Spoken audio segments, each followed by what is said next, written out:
we're going to go to a strike in Chicago. Christina shares this. Christina is always good with the Midwest news. Christina, I think she probably lives out that way, but she's always good with the Midwest news, and she shares this today. And this is in regards to Liz Warren, or not necessarily Liz Warren. It's more the striking Chicago teachers and the unions in schools, but they single out Liz Warren here, which is interesting. Let's get to the article first, then we're going to talk about it a little bit. Senator Elizabeth Warren joined striking Chicago teachers to support unions and schools. The Massachusetts Democrat and 2020 presidential candidate stood alongside the teachers union in its sixth day of striking for a better contract deal. Senator Elizabeth Warren flew into rainy Chicago on Tuesday morning to join the city's teachers and support staff in their sixth day of striking for a better union contract deal with the city and Chicago public schools. So here's what she had to say about it. I'm here to stand with Chicago teachers. I'm here to stand with Chicago nurses. I'm here to stand with Chicago's librarians. And now here's the most important part. CTU and SEIU were in their sixth day of striking and fourth day of no classes on Tuesday as the unions continued negotiating with Mayor Lori Lightfoot and CPS, the Chicago Public Schools, on issues like, here's what they want: smaller class sizes, more nurses, social workers and special education teachers, affordable housing, and better pay. There has been no academic instruction in the school since October 17th. And CPS is the third largest school district in the nation, 25,000 teachers serving more than 300,000 students. And what are they asking for? They're asking for things they shouldn't even have to ask for. An adequate number of nurses, smaller class sizes so the teaching is manageable, social workers, special education teachers, affordable housing, and a living wage. They're asking for better pay, likely because they're underpaid. What's up, Lucy? How are you? You concerned about the teachers?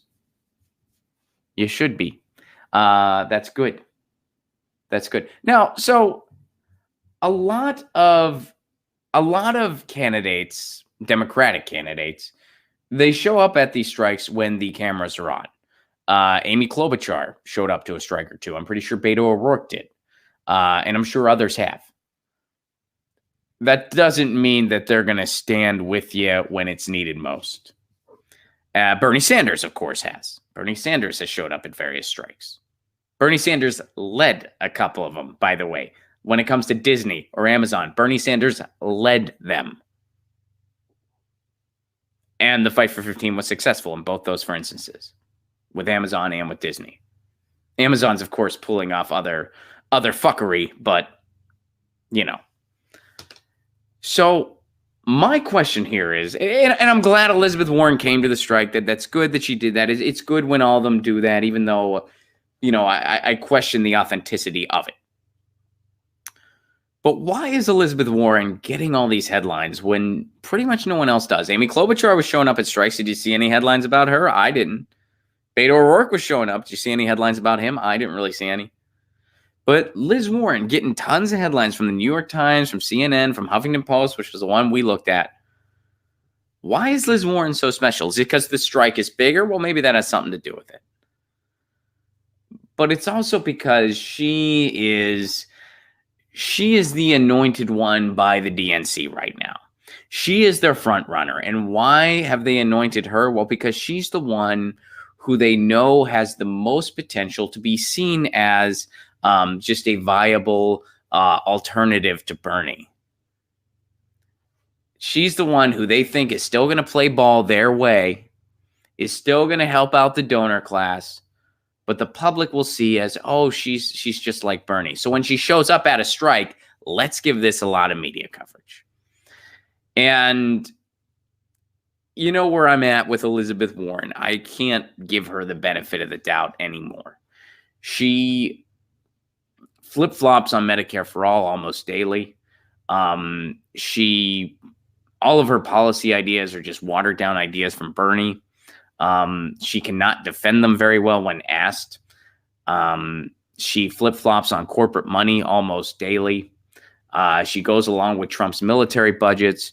She makes a really good speech to a Wells Fargo executive when the cameras are on and then does nothing. So I don't really give her the benefit of the doubt anymore. I just can't. I mean, how many times? And here's the thing, even if I did, it would not make a difference if she is the nominee because I think she would get destroyed by Trump. I think if there's one thing that last debate showed us, it is that she cannot handle mild criticism from her colleagues. She cannot handle a basic policy question that is lobbed up to her by someone to see it. If you can't refute, and I know we've talked about this before, if you can't refute when someone says, well, won't Medicare for all raise taxes? If you can't refute that and say Medicare for all would change the way healthcare is paid for, so a family would pay less money for their healthcare than they do now. Technically, their tax bill would go up because they're paying it to the government instead of to a for-profit insurance company. But their overall spending on healthcare would go down significantly. So it's cheaper and more affordable. That's very basic. Any person can understand that. And then not only do you refute that sentiment, but you talk about how Medicare for all is cheaper, how it saves money, and how just saying, oh, well, taxes go up is a right-wing talking point. The fact that Liz Warren can't refute that in a couple sentences, which she cannot. She has not been able to do it. Bernie Sanders can. She cannot. The fact that she can't even do that she can't even handle when Tulsi Gabbard just brings up a basic foreign policy position and asks her to stand with her on it. And Liz Warren doesn't know what to say. She's a deer in headlights. The fact that she can't refute basic things from her colleagues and from moderators at CNN who give her the most speaking time. How do you think she's going to fare against Trump? And don't just say, oh, she'll beat him in the debates. I know she'll beat him in the debates. It doesn't matter who wins and loses a debate. It matters what sound bites exist and what kind of strength people see in a candidate. That's what matters most. Not if somebody objectively watching the debates would be like, well, I think this person's making more sense policy-wise than the other person.